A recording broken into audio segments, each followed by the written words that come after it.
Treasure এনএফটির কিভাবে আমরা reservation করব। এই আইডিটা ওপেন করব,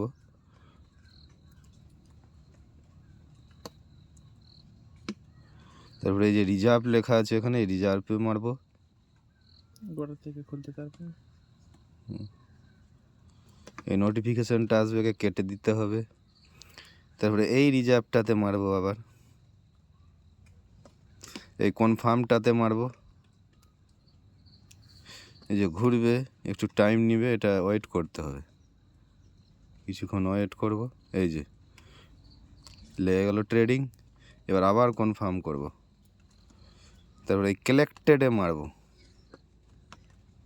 কালেক্টেডে মেরে তারপরে এই ছবিটা নিচে সেল লেখা থাকবে, এই সেলে মারবো। সেলে মেরে এই কমপ্লিটেড মারবো। এই লিস্টেড সাকসেসফুলি দেখিয়ে দিল। ব্যাস, কাজ আমাদের সাকসেস হয়ে গেছে। Thank you.